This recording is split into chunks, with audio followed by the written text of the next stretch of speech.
All right. I believe we have some of the filmmakers or we have one of the directors in attendance, right? Yeah, you want to come up for a quick Q&A? All right, come on up.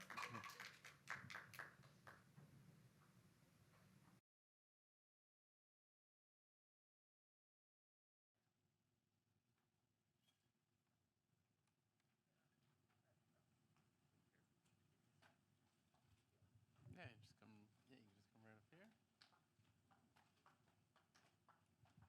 mic probably, but you know what? If you do, okay, got it. Here you go. I don't know if you need a mic, but you want anyway.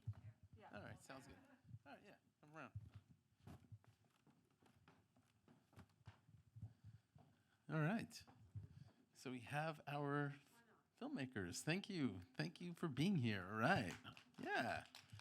All right. Maybe why don't we just have each of you just introduce yourself? I'm Yuki. I don't know if this is Yeah, working. just go ahead. Is yours? Test. That one's on. Go ahead. Give it a try. Yeah, there you go. Hi, my name is Yuki Ledbetter. I'm one of the producers for the opening short animated film, The Black Disposition. All right. Hi, I'm Emily McCann Lesser, and I'm the other producer as well of The Black Disquisition. And Quincy couldn't be here today, the everything filmmaker, writer, director, editor, composer, but he sends his regards. That was a lovely film, by the way. My name is Jim Burnfield. I produced and directed and everything in between for me to play the feature. Okay. Congratulations, everyone. So let's talk about the Black Disquisition. What was the sort of the inspiration behind the film? Well, first it was that we were all in lockdown, and I went to an animator friend and I said, let's make something while we're all just sitting around, because I can't just like sit and not make something. And I went to Quincy, who is a friend of mine who I knew was a very like well-rounded filmmaker, and I thought he would have an idea for an animated short potentially. And this was just, he'd been stewing on it, and it was a personal experience he went through, him and his twin brother actually, and he adapted that to tell this story of just like what it's like to be a kid who gets confronted with this way that the world looks at you before like anyone gets a chance to even explain that to you. And so it was two experiences in his life, both that story of being at the store and his brother being accused of stealing, and also the experience of being in a guidance counselor meeting and saying that he wanted to be white. So he combined those two stories together. Right. And Jim, what about you? How did you come connected to these actors and find out about this story, and how did it all come about? Well, my dad died of Parkinson's disease about 10 years before I got involved in this. And Dan, the guy in all the 49ers regalia, and I used to watch football together, being huge 49er fans.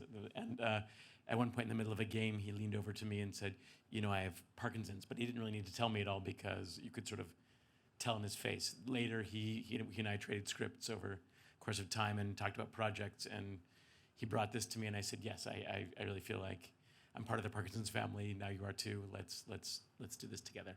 All right. Then anybody want to ask any questions? Anyone? Sure.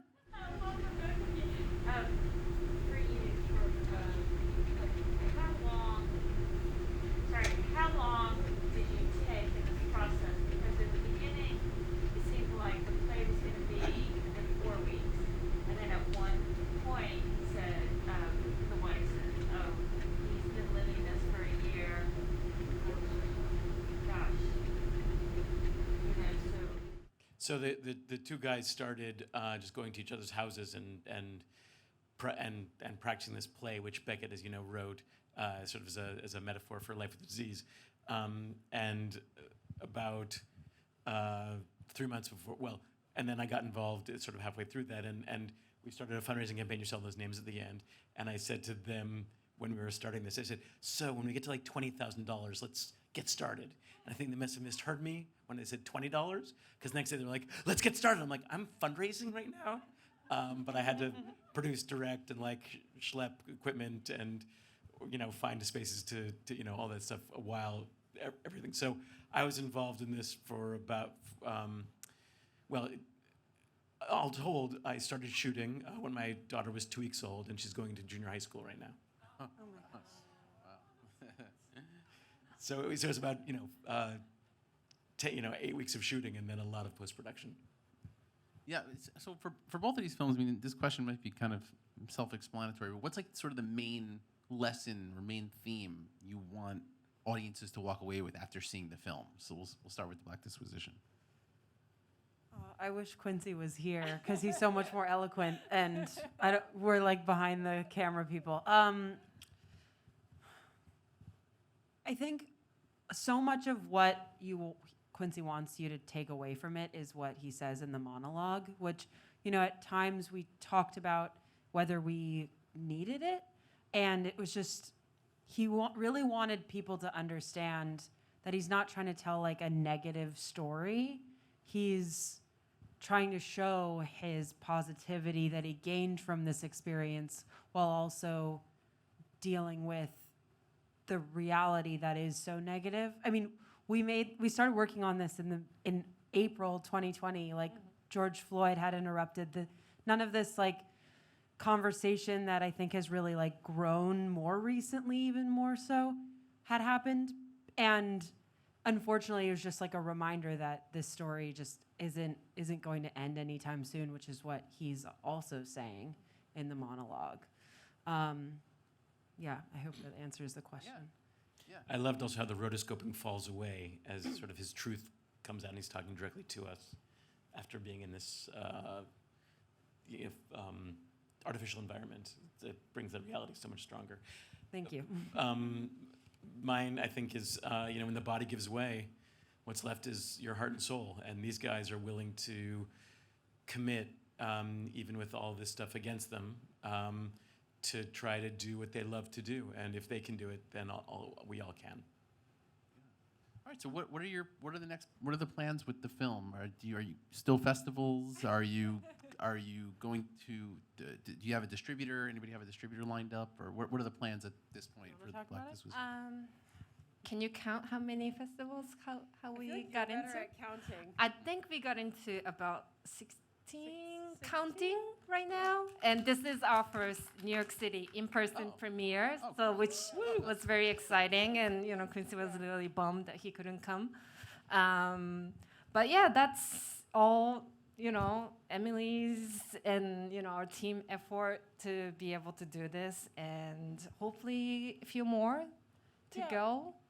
I mean, after festivals, the whole goal is to just get this conversation going and find a way to get it to more people. I mean, we will make it accessible online and, look into more PR, but no distribution plans as of yet. If you have any ideas, we're open.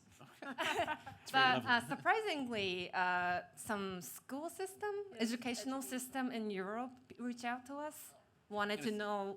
I was going to say the educational market. Yeah, they wanted to screen to the students, which was sort of surprising.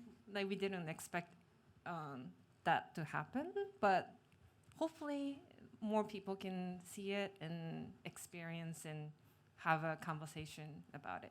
Yeah, an impact campaign would be awesome. That's what we would love to do. Is there any plans maybe for a feature version of it, or do you think it should remain as a short? No, it's a standalone piece. And Jim, what are your plans for Me to Play? If my lawyer would come up with this one letter, I could send it to buy the insurance, and then my distributor would be very happy. Instead, she's promised me April 15th. Maybe she means 2027. I'm not sure. But I await her this. That was her deadline, and it isn't. It's even without that, it's going to go to distribution shortly. I hope. Probably in September or October, it'll be VOD accessible, and hopefully you'll tell all of your friends, and they will see it. It'll be good.